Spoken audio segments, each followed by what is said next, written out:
Nakakatakot naman talaga siya. Pero mabait yan pagtalikod. Matakaw nga lang siya.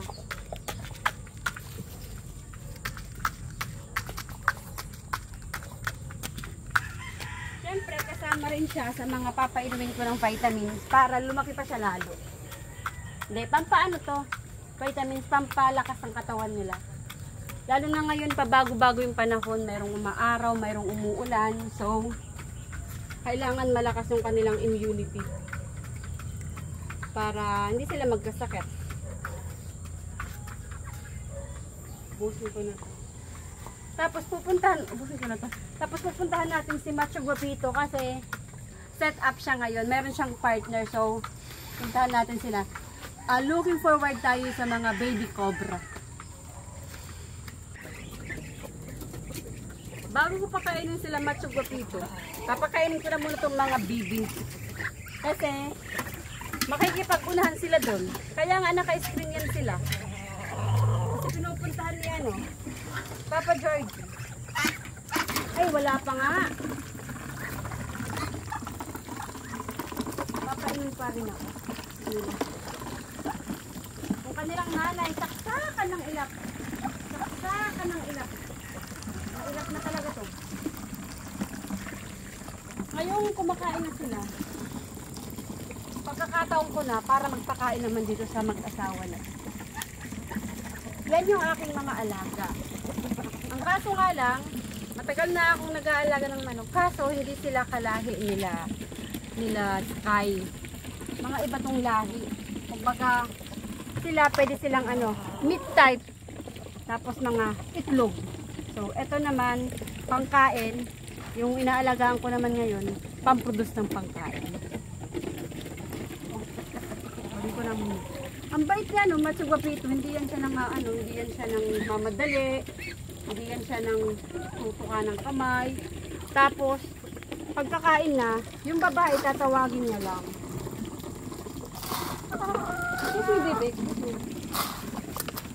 Ganun siya kabait. Tapos wala siyang pakialam sa'yo, basta importante, papakainin mo lang siya. Tapos aalagaan mo lang siya, lagi. Tapos ang bait ng mga anak niya.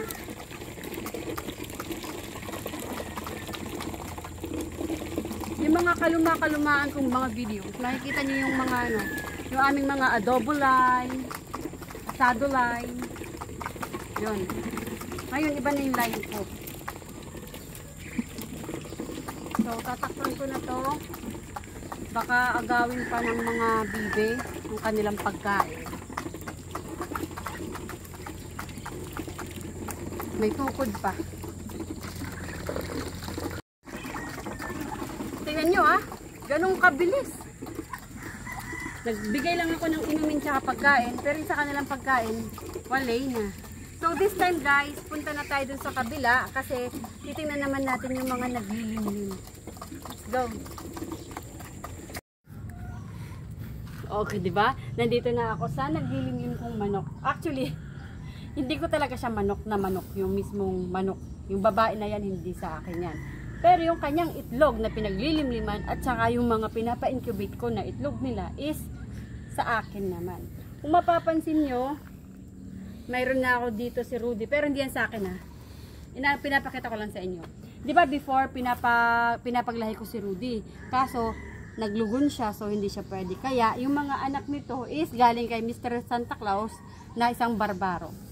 Ayan siya, naglilindi. Magpapakain ako. Ito yung aming, maliit na DIY na, pampalahi na lugar. So, pakainin ko na siya, or bigyan ko na siya ng tubig kasi madalang lang siyang bumaba.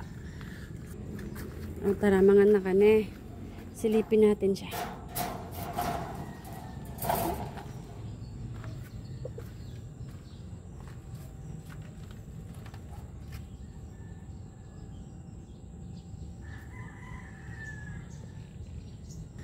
So guys, yun ang pagpapakita ko sa aking mga alaga sa inyo. Ito si Aling Mimay. Subaybayan lang ako sa aking mga manok adventure hanggang sa susunod. Bye-bye! Mga naka!